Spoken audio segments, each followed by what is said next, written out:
Great Plays. The National Broadcasting Company presents as today's offering in the Great Plays series, the Antigone of Sophocles, in a new English version by the American writers Dudley Fitz and Robert Fitzgerald. This particular play is the third in the great trilogy dealing with the story of Oedipus. What's that you're listening to, Dad? NBC is about to start a radio performance of the Antigone of Sophocles. So what? It's a Greek play written about 2,500 years ago. Sophocles wrote 3 plays around the terrible legend of Oedipus, and this is the last of the 3. You know the story of Oedipus, don't you, son? Well, yes, Dad, I think so. Wasn't he the king of Thebes who was condemned by the fates to murder his own father and then marry his own mother? That's right. Yes, and then when he discovered what he had done, he tore out his eyes and went into voluntary exile to Athens with his 2 daughters. The 2 daughters were Antigone and Ismene. And this play we're about to hear concerns their lives after the death of Oedipus and their return to Thebes. The Antigone is one of the greatest of Greek plays. Well, you can have it. I don't care for Greek plays in any form, great or small. They're dull. I remember when you said that Shakespeare was dull. Yes, but I learned to like him. Oh, that's different. Not at all, son. You learn to like Shakespeare when you learn to understand his dramatic methods. The same thing is true of a Greek play. In those days, the form of drama was entirely different from that of today. Yes, I know, Dad. The Greek chorus and all that. Exactly.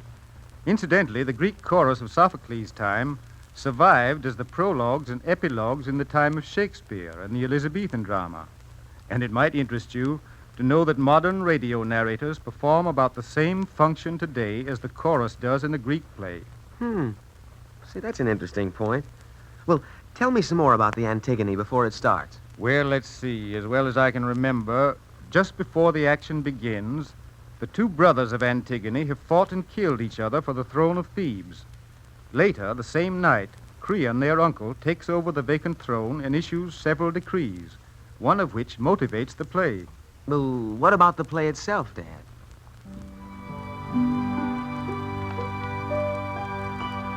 Listen, it's starting.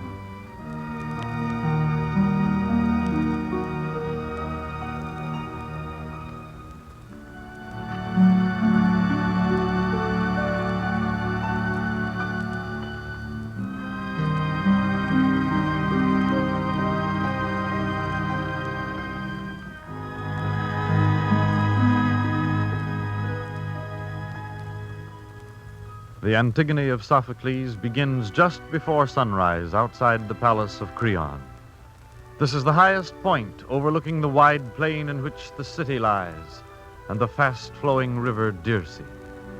The principal characters are Antigone and her sister Ismene, Creon, the new king, a talkative sentry, the king's son Haman, who is to marry Antigone, a famous old blind prophet, Tiresias, and the nameless, reflective voices of the citizens who appear in every Greek play as the chorus.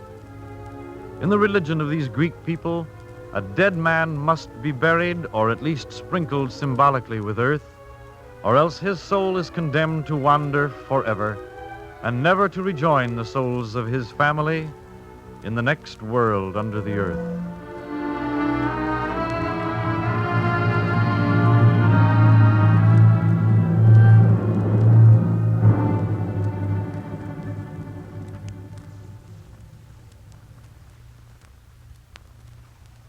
In the pale light of dawn, Antigone and Ismene come face to face before the gate of Creon's palace. Ismene, dear sister, you would think that we had already suffered enough for the curse of Oedipus. I cannot imagine any grief that you and I have not gone through, and now... Have they told you the latest decree of our King Creon? I have heard nothing. I know that 2 sisters lost 2 brothers, a double death in a single hour. And I know that the Argive army fled in the night. But beyond this, nothing. I thought so. And that is why I wanted you to come out here with me. There is something we must do. Why do you speak so strangely? Listen, Ismene. Creon buried our brother, Eteocles, with military honors, gave him a soldier's funeral, and it was right that he should. But Polynices, who fought as bravely and died as miserably, they say that Creon has sworn no one shall bury him, no one mourn for him, but his body must lie in the fields. That is what they say. And our good Creon is coming here to announce it publicly, and the penalty, stoning to death in the public square. There it is. And now you can prove what you are, a true sister or a traitor to your family. Poor Antigone. But what can I do about it? You must decide whether you will help me or not. I don't understand you. Help you in what? Ismene, I am going to bury him. Will you come? Bury him? You've just said the new law forbids it. He is my brother, and he is your brother, too. But think of the danger. Think what Creon will do. Creon is not strong enough to stand in my way. Sister. Oedipus died. Everyone hating him for what his own search brought to light. His eyes ripped out by his own hand. Jocasta died, his mother and wife at once. She twisted the cords that strangled her life. And our 2 brothers died, each killed by the other's sword. And we are left. But, oh, Antigone, think how much more terrible than these our own death would be if we should go against Creon and do what he's forbidden. We're only women. We cannot fight with men, Antigone. The law is strong. We must give in to the law in this thing and in worse. I beg the dead to forgive me, but I'm helpless. I must yield to those in authority, and I think it's dangerous business to be always meddling. If that is what you think, I should not want you, even if you asked to come. You have made your choice. You can be what you want to be. But I will bury him. And if I must die, I say that this crime is holy. I shall lie down with him in death, and I shall be as dear to him as he to me. You may do as you like, since apparently the laws of the gods mean nothing to you. They mean a great deal to me.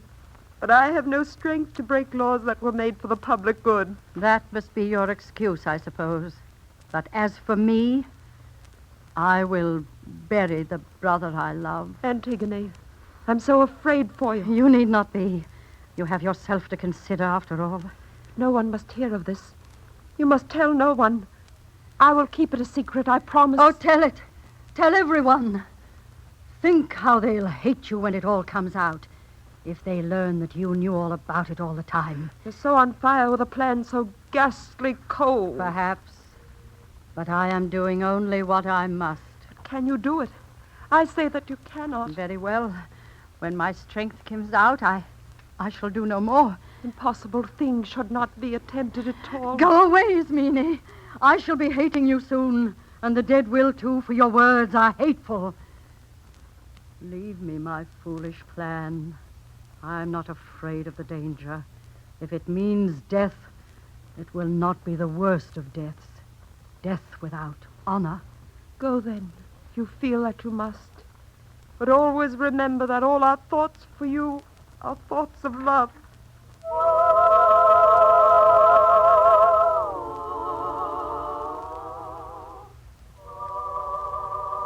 Now the long blade of the sun, lying level east to west, touches with glory Thebes of the 7 gates. Open, unlidded eye of golden day, O marching light across the eddy and rush of Dirce's stream, striking the white shields of the enemy thrown headlong backward from the blaze of morning. Polynices, their commander, roused them with windy phrases. He, the wild eagle, screaming insults above our land. His wings, their shields of snow. His crest, their marshaled helms. He was thrown back, and as he turned, great Thebes, no tender victim for his noisy power, rose like a dragon behind him, shouting war. For God hates utterly the bray of bragging tongues. And when he beheld their smiling, their swagger of golden helms, The frown of his thunder blasted their first men from our walls. And others storming in fury no less than his found shock of death in the dusty joy of battle. 7 captains at 7 gates yielded their clanging arms to the god that bends the battle line and breaks it. These 2 only, brothers in blood, face to face in matchless rage, mirroring each the other's death, clashed in long combat. But now, in the beautiful morning of victory, let Thebes of the many chariots sing for joy. With hearts for dancing, we'll take leave of war. Our temple shall be sweet with hymns of praise, and the long night shall echo with our chorus. But now at last our new king is coming, Creon of Thebes, Meneucus' son. In this auspicious dawn of his reign, what are the new complexities that shifting fate has woven for him? What is his counsel? Why has he summoned the old men to hear him?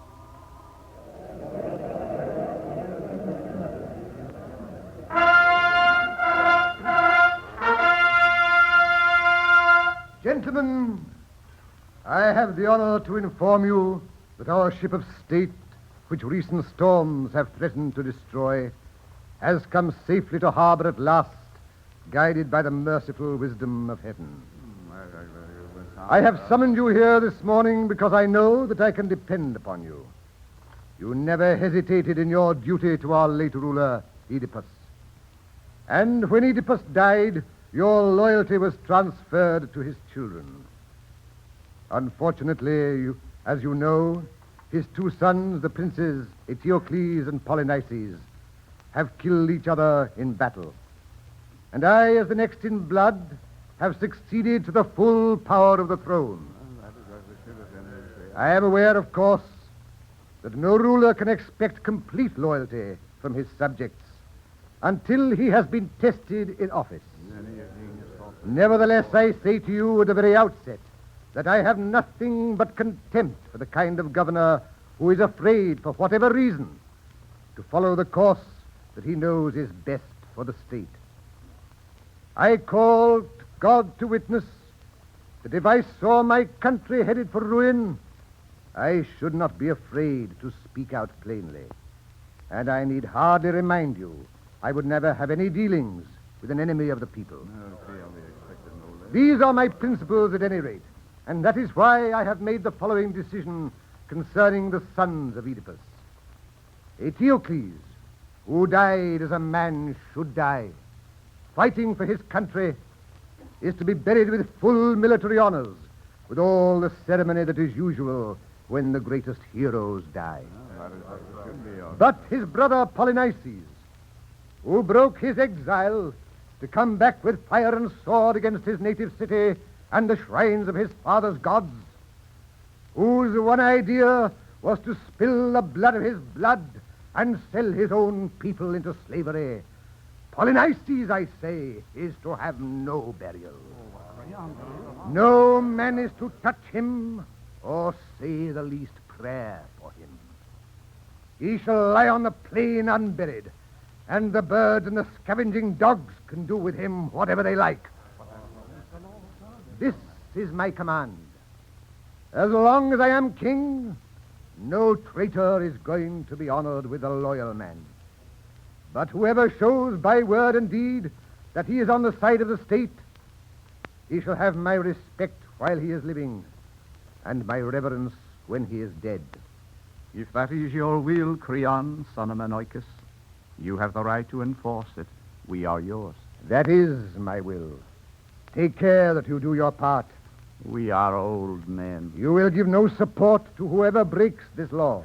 Only a crazy man is in love with death. And death it is. Yet money talks, and the wisest have sometimes been known to count a few coins too many. I'll not say that I'm out of breath from running, King, because every time I stop to think about what I have to tell you, I felt like going back. And all the time a voice kept saying, "You fool, don't you know you're walking straight into trouble?" And then another voice. Yes, but if you let somebody else get the news to Creon first, it will be even worse than that for you. But good sense won out. At least I hope it was good sense. And here I am with a story that makes no sense at all. But I'll tell it anyhow, because, as they say, what's going to happen's going to happen, and... Come to the point. What have you to say? I did not do it. I did not see who did it. You must not punish me for what someone else has done. A comprehensive defense, more effective perhaps if I knew its purpose. Come, what is it? A dreadful thing. I don't know how to put it. Out with it. Well, then, the dead man, Polynices, out there, someone, well, there is no dust on the slimy flesh. Someone has given it burial that way and gone. And the man who dared do this? I swear I do not know. You must believe me. Listen. The ground was dry. Not a sign of digging. No, not a wheel track in the dust. No trace of anyone. It was when they relieved us this morning, and one of them, the corporal, pointed to it. There it was. The strange... Look, the body just mounded over with light dust, you see. Not buried, really, but as if they'd covered it just enough for the ghost's peace.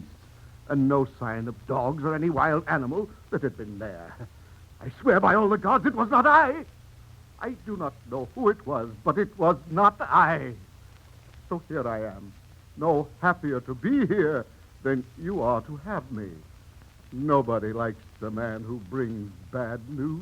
I have been wondering, King. Can it be that the gods have done this? Stop!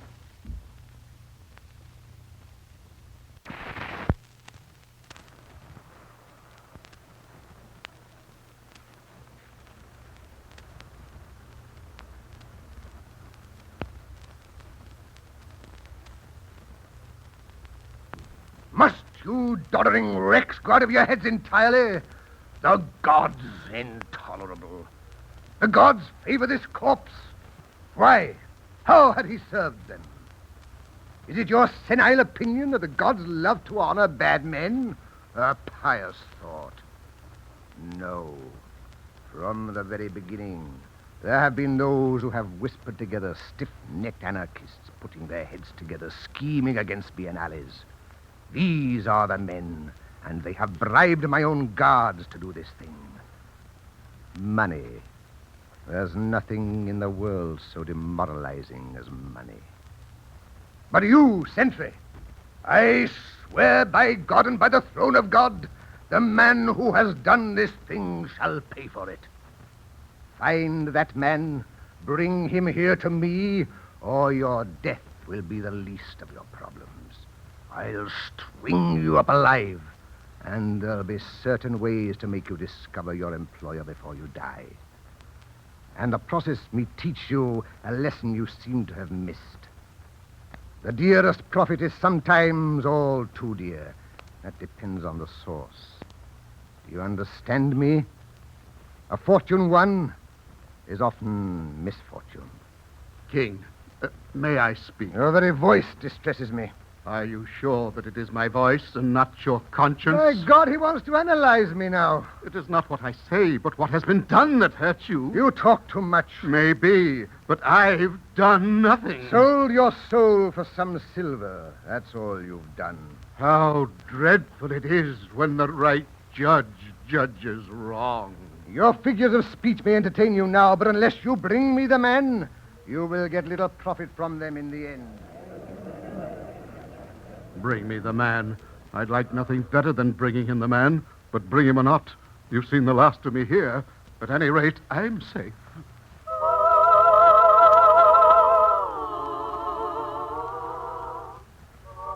Numberless are the world's wonders, but none more wonderful than man. The storm-gray sea yields to his prows, the huge crests bear him high. Earth, holy and inexhaustible, is graven with shining furrows where his plows have gone, year after year, the timeless labor of stallions. The light-boned birds and beasts that cling to cover, the lithe fish lighting their reaches of dim water, all are taken, tamed in the net of his mind. The lion on the hill, the wild horse windy-maned, resigned to him, and his blunt yoke has broken the sultry shoulders of the mountain bull. Words also, and thought as rapid as air he fashions to his good use. Statecraft is his, and his the skill that deflects the arrows of snow, the spears of winter rain. From every wind he has made himself secure, from all but one. In the late wind of death he cannot stand. O clear intelligence, force beyond all measure, O fate of man working both good and evil. When the laws are kept, how proudly his city stands. When the laws are broken, what of his city then? Never may the anarchist find rest at my hearth. Never be it said that my thoughts are his thoughts.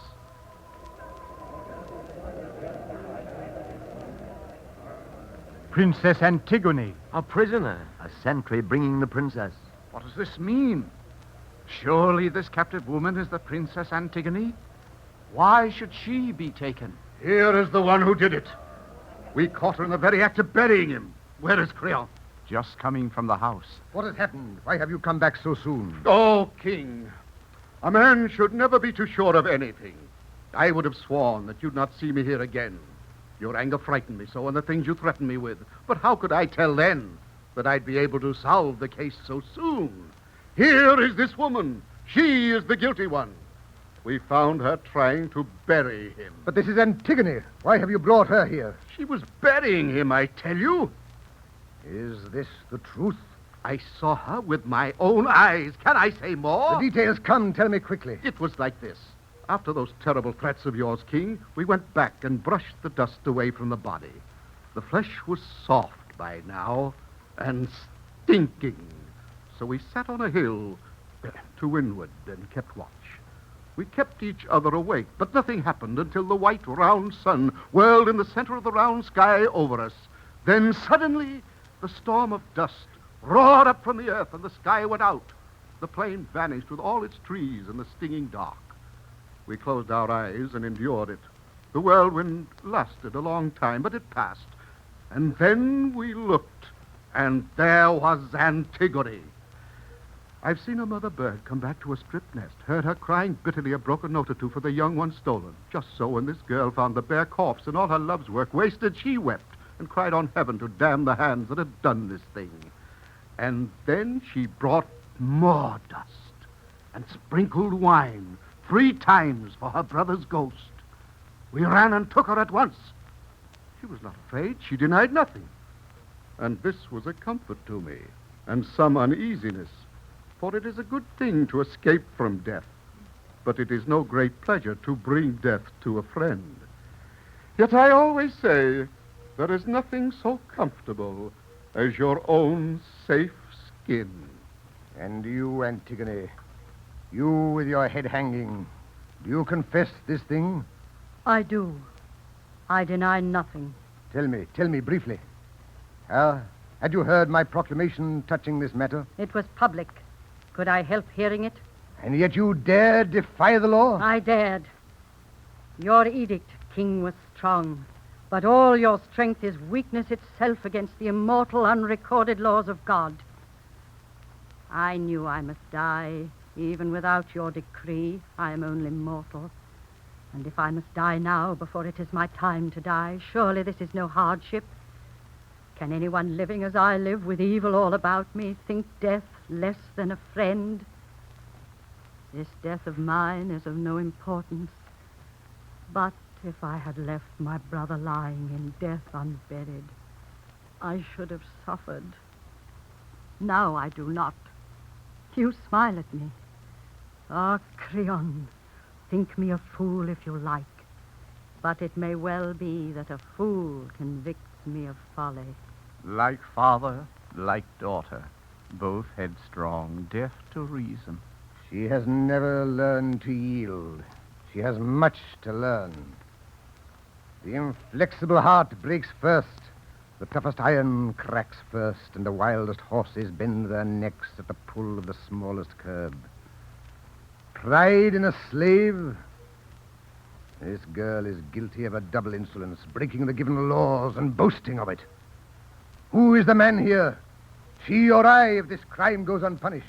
My sister's child or not, she and her sister win bitter death for this. Go, some of you. Arrest Ismene. I accuse her equally. Bring her. You'll find her sniveling in the house there. Her mind's a traitor.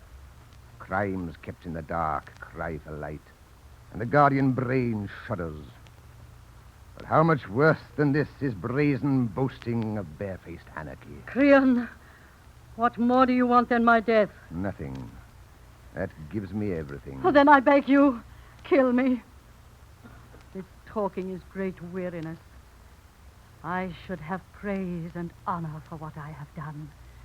All these men here would praise me were their lips not frozen shut with fear of you. Ah, the good fortune of kings licensed to say and do whatever they please. You are alone here in that opinion. There is no guilt in reverence for the dead. But Eteocles, was he not your brother, too? My brother, too. And you insult his memory? The dead man would not say that I insulted. He would. You honor a traitor as much as him. His own brother, traitor or not, an equal in blood. Polynices made war on his country. Eteocles defended it. Nevertheless, there are honors due all the dead. But not the same for the wicked as for the just. Oh, Creon, which of us can say what the gods hold wicked? An enemy is an enemy, even dead. It is my nature to join in love, not hate. Go join them, then. If you must have your love, find it in hell. But see, Ismene comes. Those tears are sisterly. The cloud that shadows her eyes rains down gentle sorrow. You too, Ismene. Snake in my ordered house, sucking my blood stealthily. And all the time I never knew that these two sisters were aiming at my throne. Ismene, do you confess your share in this crime or deny it? Answer me. Yes, if she will let me say so, I am guilty. No, Ismene, you have no right to say so. You would not help me, and I will not have you help me. But now I know what you meant. And I'm here to join you, to take my share of punishment. The dead man and the gods who rule the dead know whose act this was. Words are not friends. Do you refuse me, Antigone? I want to die with you. I, too, have a duty that I must discharge to the dead. You shall not lessen my death by sharing it. What do I care for life when you're dead? Ask Creon. You're always hanging on his opinions. You're laughing at me. Why, Antigone? It's a joyless laughter, Ismene. But can I do nothing? Yes. Save yourself. I shall not envy you. We are equally guilty. No more, Ismene. You are alive. But I belong to death. Gentlemen, I beg you to observe these girls. One has just now lost her mind. The other has obviously never had a mind to lose. Grief teaches the steadiest minds to waver, King. Yours certainly did when you assumed the guilt with the guilty. But how could I go on living without her? You are. She is already dead. But your own son's bride. There are places enough for him to push his plow. I'll have no fanatic slut for my son's wife. Do you really intend to steal this girl from your son? No. Death will do that for me. Then she must die? You dazzle me. But enough of this talk. You there, take them away and guard them well, for they are but women. And even brave men run when they see death coming.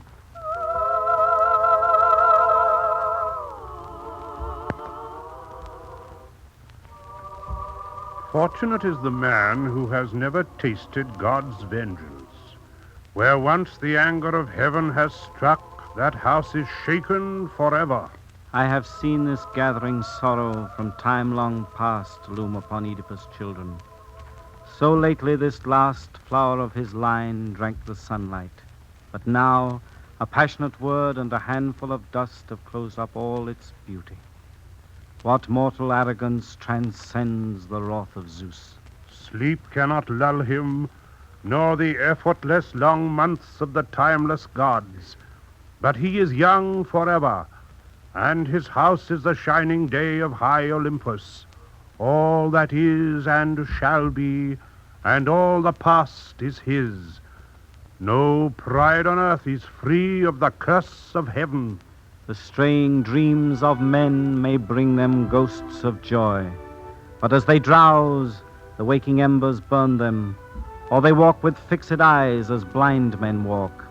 But the ancient wisdom speaks for our own time. Fate works most for woe with folly's fairest show. Man's little pleasure is the spring of sorrow.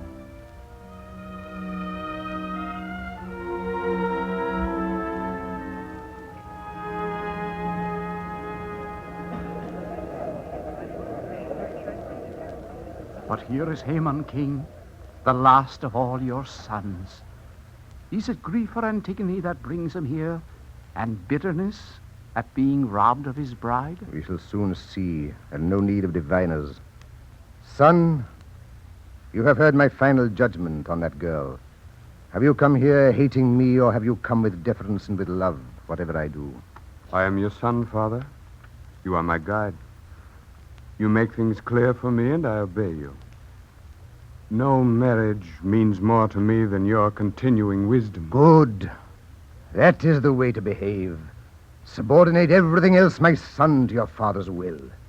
This is what a man prays for, that he may get sons attentive and dutiful in his house, each one hating his father's enemies, honoring his father's friends.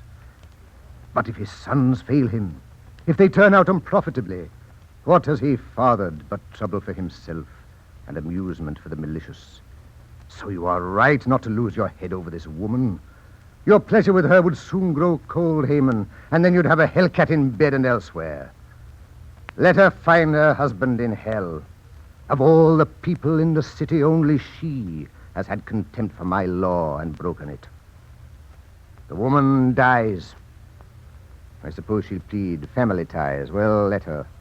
If I permit my own family to rebel, how shall I earn the world's obedience? Show me the man who keeps his house in hand. He is fit for public authority. Whoever is chosen to govern should be obeyed, must be obeyed in all things great and small, just and unjust. Oh, Haman, the man who knows how to obey, and that man only knows how to give commands when the time comes. Anarchy. Anarchy. Show me a greater evil. This is why cities tumble and the great houses rain down. This is what scatters armies. No woman shall seduce us. If we must lose, let's lose to a man at least. Is a woman stronger than we? Father, reason is God's crowning gift to man, and you are right to warn me against losing mine. I cannot say, I hope that I shall never want to say that you have reasoned badly. Yet there are other men who can reason too, and their opinions might be helpful. I have heard them muttering and whispering in the dark about this girl. They say no woman has ever so unreasonably died so shameful a death for a generous act. She covered her brother's body. Is this indecent? She kept him from dogs and vultures. Is this a crime? Death. She should have all the honor that we can give her. This is the way they talk out there in the city. Nothing is closer to me than your happiness. What could be closer? Must not any son value his father's fortune as his father does his? I beg you, do not be unchangeable. It is not reason never to yield to reason. Forget you are angry. Let yourself be moved. I know I am young, but please let me say this. The ideal condition would be, I admit, that men should be right by instinct. But since we are all too likely to go astray, the reasonable thing is to learn from those who can teach. You will do well to listen to him, king, if what he says is sensible. And you, Haman, must listen to your father. Both speak well. You consider it right for a man of my years and experience to go to school to a boy? It is not right if I am wrong. But if I am young and right, what does my age matter? You think it's right to stand up for an anarchist? Not at all. I pay no respects to criminals. Then she is not a criminal? The city would deny it to a man. My voice is the one voice giving orders in this city. It is no city. If it takes orders from one voice. The state is the king. Yes, If the state is a desert, This boy, it seems, is sold out to a woman. my concern is only for you. God, your concern in a public brawl with your father. And you, in a public brawl with justice? With justice when all that I do is within my right. You have no right to trample on God's right. Fool, adolescent. Fool. Taken in by a woman. You'll never see me taken in by anything vile. Every word you say is for her. And for you. And for me. And for the gods under the earth. You'll never marry her while she lives. Then she must die. But her death will cause another. Another? Have you lost your senses? Is this an open threat? There is no threat in speaking to emptiness. My God, you'll regret the superior tone of yours, you girl-struck fool. Don't play at words with me. I'm sorry. You prefer blank silence. Oh, my God! I swear by all the gods in heaven above us. You'll watch it. I swear you shall. Bring her out. Bring the woman out. Let her die before his eyes. Not here, no. She will not die here, King. Then you will never see my face again. Go on raving as long as you've a friend to endure you.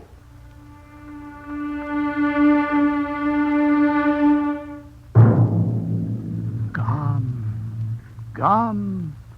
Creon, a young man in a rage is dangerous. Let him do or dream to do more than a man can. He shall not save these girls from death. These girls? You have sentenced them both? No. You are right. I will not kill the one whose hands are clean. But Antigone? I will carry her far away out there in the wilderness and lock her living in a vault of stone. She shall have food, as the custom is, to absolve the state of her death. And there let her pray to the gods of hell. They are her only gods. Perhaps they will show her an escape from death. Or she may learn, though late, that piety shown the dead is pity in vain.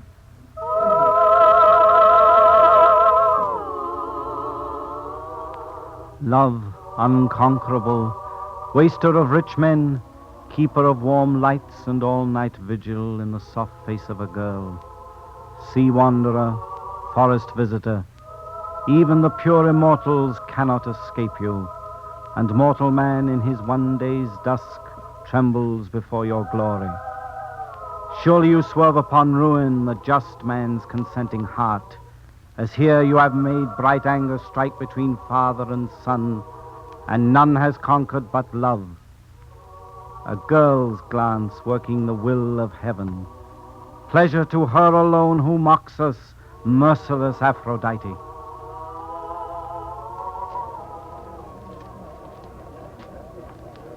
Here is Antigone, passing to that chamber where all find sleep at last. Look upon me, friends, and pity me, turning back at the night's edge to say goodbye to the sun that shines for me no longer.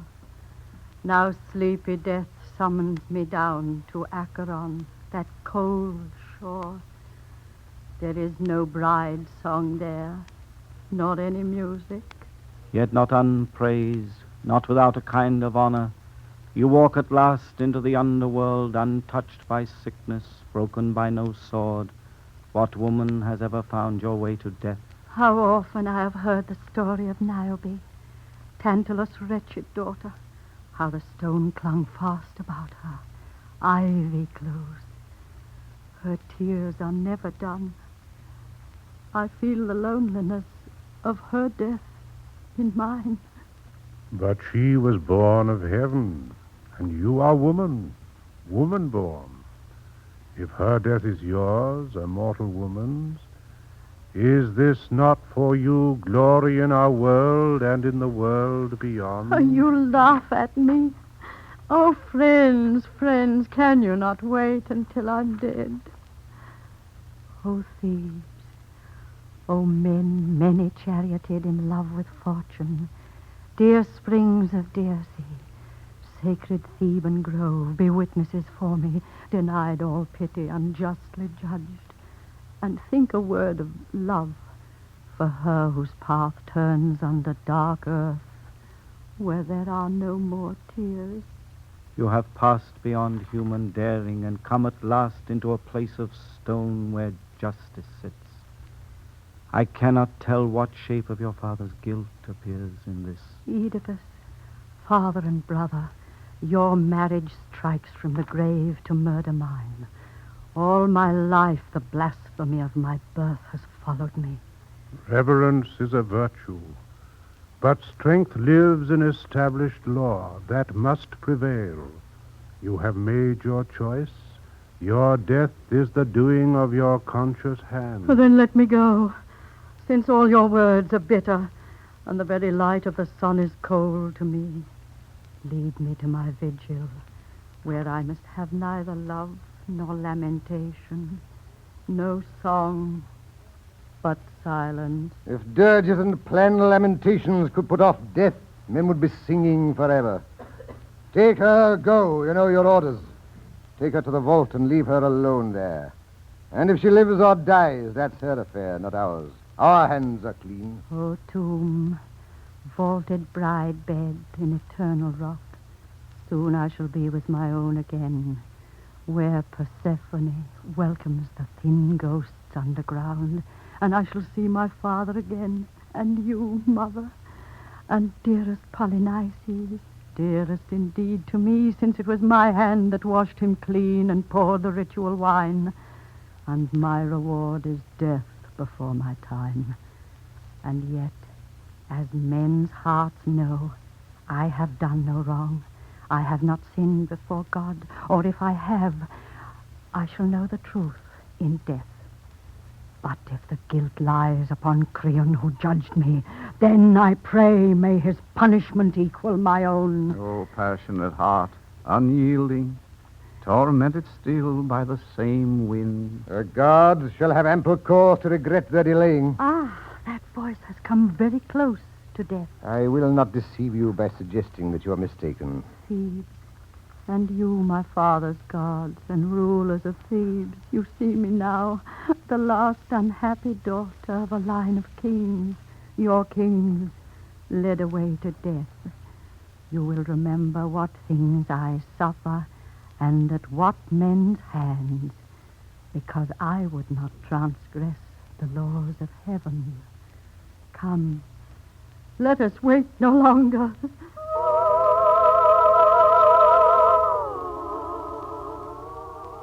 All Danae's beauty was locked away in the brazen cell where the sunlight would not come.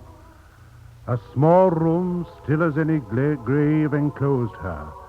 Yet she was a princess too, and Zeus in a rain of gold poured love upon her. Oh, child, child, no power in wealth or war or tough sea-blackened ships can prevail against untiring destiny. And Dryas' son also, that furious king bore the gods' prisoning anger for his pride. Sealed up by Dionysus in death's stone, his madness died among echoes. So at the last he learned what dreadful power his tongue had mocked, for he had profaned the revels and fired the wrath of the 9 implacable sisters that loved the sound of the flute.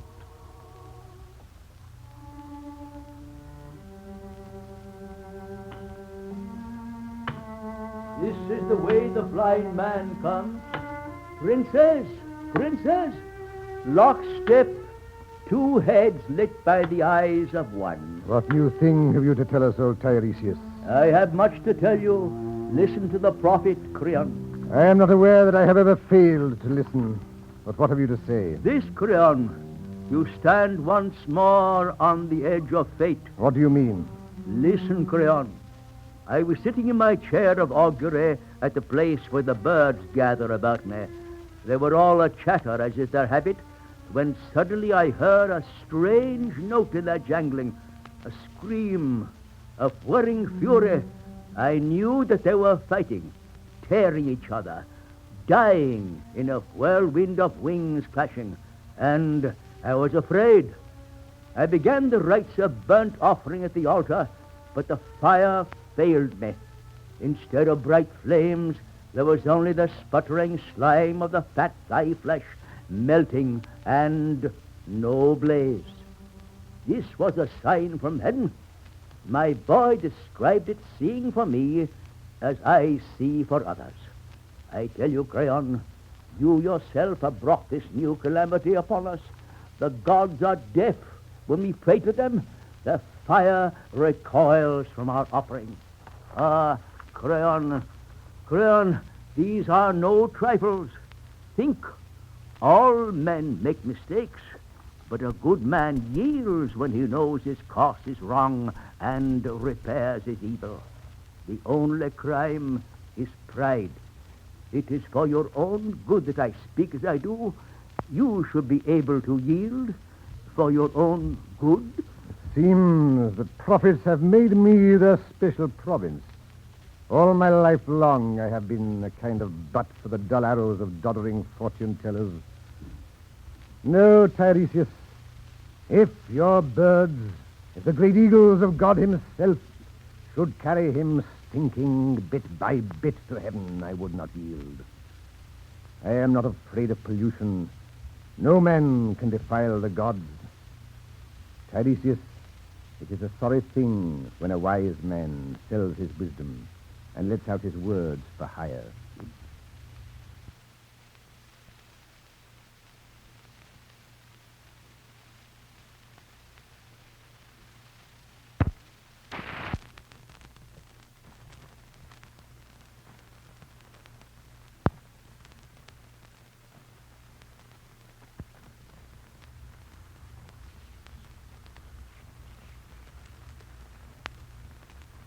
You are sick, Creon. You are deathly sick. As you say, it is not my place to challenge a prophet. You are a king because of me. You have a certain skill, which you have sold out. King, you will drive me to words that... Say them, say them. Speak. Whatever you say, you will not change my will. Then take this, and take it to heart. The day is not far off when you shall pay back corpse for corpse, flesh of your own flesh.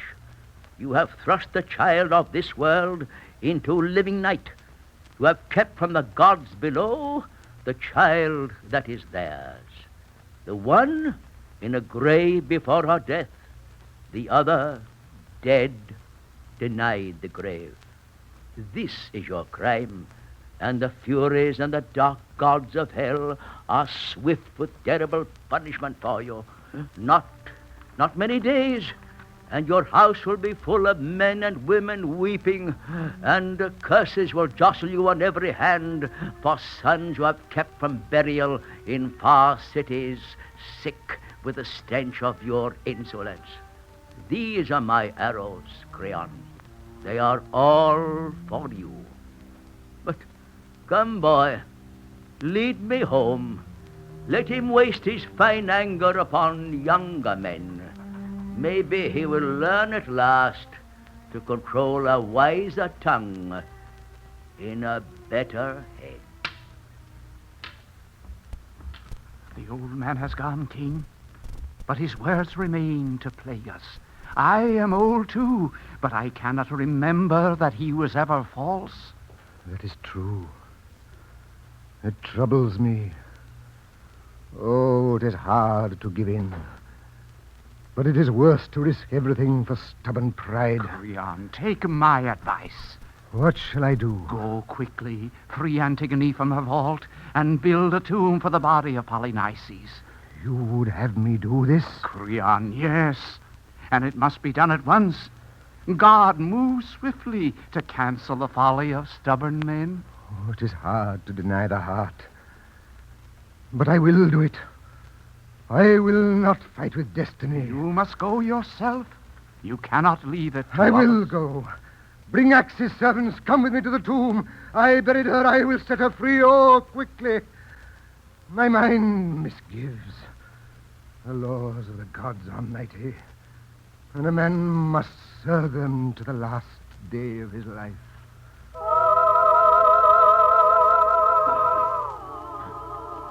God of many names. O Iacchus, son of Cadmean Semele, O born of the thunder, guardian of the west, regent of Eleusis' plain, O prince of Menid Thebes and the dragon field by rippling Ismenos. God of many names, Iacchus of Thebes, heavenly child of Semele, bride of the thunderer, the shadow of plague is upon us. Come with clement feet, O come from Parnassus down the long slopes across the lamenting water.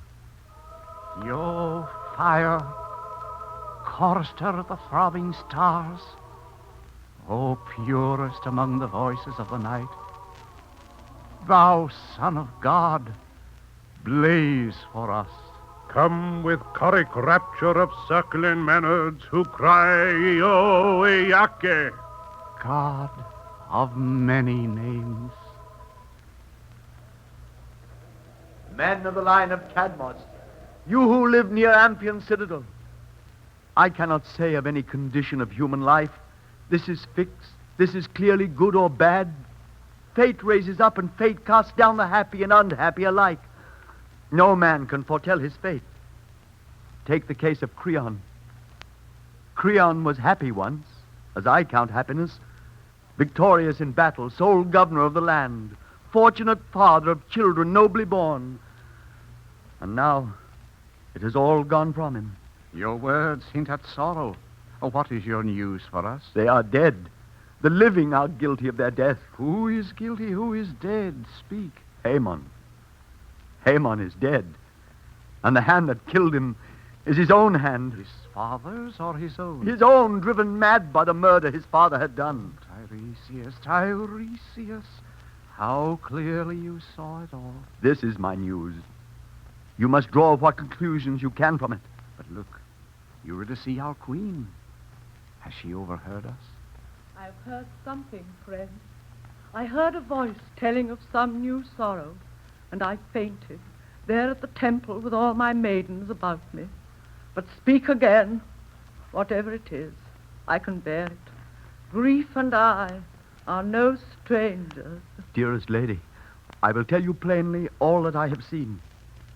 I went with Creon to the outer plain where Polynices was lying, no friend to pity him, his body shredded by dogs. We made our prayers in that place to Hecate and Pluto that they would be merciful. And we bathed the corpse with holy water, and we brought fresh broken branches to burn what was left of it. And upon the urn we heaped up a towering barrow of the earth of his own land. When we were done, we ran to the vault where Antigone lay on her couch of stone. One of the servants had gone ahead, and while he was yet far off, he heard a voice grieving within the chamber. And he came back and told Creon. And as the king went closer, the air was full of wailing, the words lost. And he begged us to make all haste. Am I a prophet, he said, weeping? And must I walk this road, the saddest of all that I have gone before? My son's voice calls me on. Oh, quickly, quickly, look through the crevice there and tell me if it is Haman or some deception of the gods. We obeyed, and in the cavern's farthest corner we saw her lying. She had made a noose of her fine linen veil and hanged herself.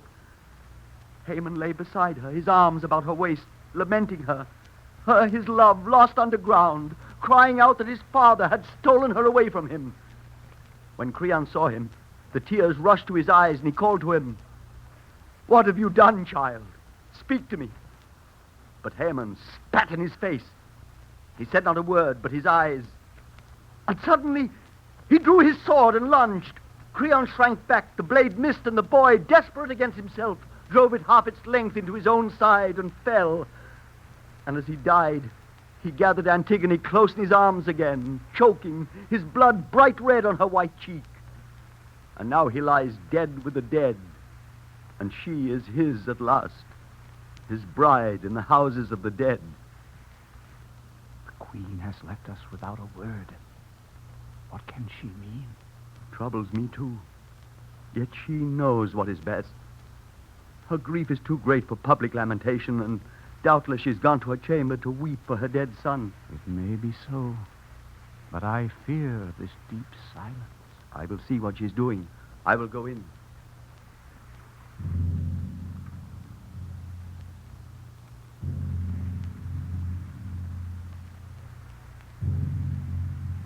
here is the king himself.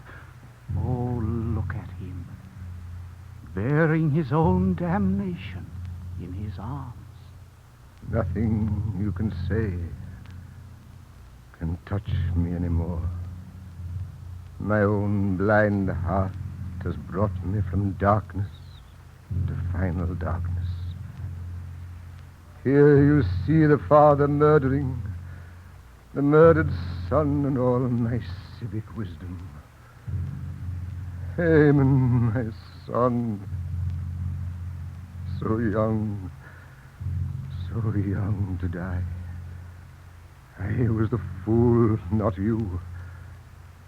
And you died for me. That is the truth. But you were late in learning it. This truth is hard to bear. Surely a god has crushed me beneath the hugest weight of heaven and driven me headlong a barbaric way to trample out the thing I held most dear. The pains that men will take to come to pain. The burden you carry in your hands is heavy, but it is not all. You will find more in your house. What burden worse than this shall I find there? The queen is dead. Oh, port of death. Deaf world, is there no pity for me? Can it be true? Is my wife dead? Has death bred death? You can see for yourself. Behold. Oh, pity.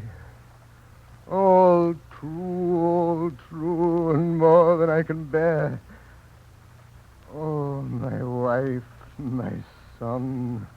She stood before the altar, and her heart welcomed the knife in her own hand guided. And a great cry burst from her lips for Haman dead, her son. And her last breath was a curse for her husband. She fell, and the dark flowed in through her closing eyes. Oh, God, I am sick with fear. Are there no swords here? Has no one a blow for me? I alone am guilty. I know it, and I say it. Lead me in, quickly, friends. I have neither life nor substance. Lead me in. You are right. If there can be right in so much wrong, the briefest way is best in a world of sorrow. Let it come. Let death come quickly and be kind to me. I would not ever see the sun again. All that will come when it will, but we meanwhile have much to do. Leave the future to itself. Oh, my heart was in that prayer. Then do not pray any more. The sky is death. Lead me away. I have been rash and foolish.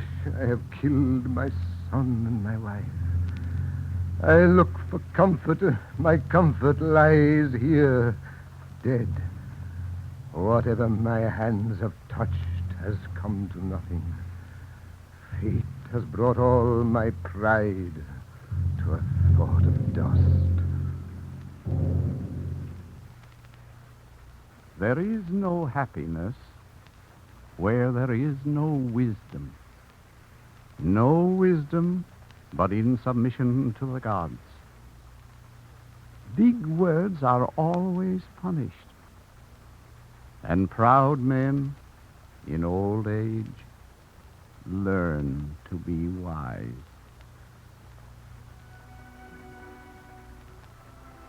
You have just heard a new version of the Antigone of Sophocles by Dudley Fitz and Robert Fitzgerald. Those taking part in today's performance were Antigone, Ara Gerald, Ismene, Dorothy Darling, Eurydice, Cheery Hardy, Creon, Alfred Shirley, Haman, Raymond Edward Johnson, Tiresias, George Lesoir, a sentry, Mark Smith, a messenger, Horace Braham, Corregos, William Shelley, The first choral voice, Dennis Hoey, the second choral voice, Burford Hampton, and the father, Harry Joyner. The play was arranged and directed by Charles Warburton, musical arrangements by Frank Black, and the orchestra was under the direction of Joseph Hunt. The Great Plays series is a public service feature of the National Broadcasting Company, and next week at this same hour, the Alcestes of Euripides will be presented. A study manual giving complete background material for the Great Plays by Blevins Davis, who arranged for the series, is available to our radio audience at the cost of 25 cents.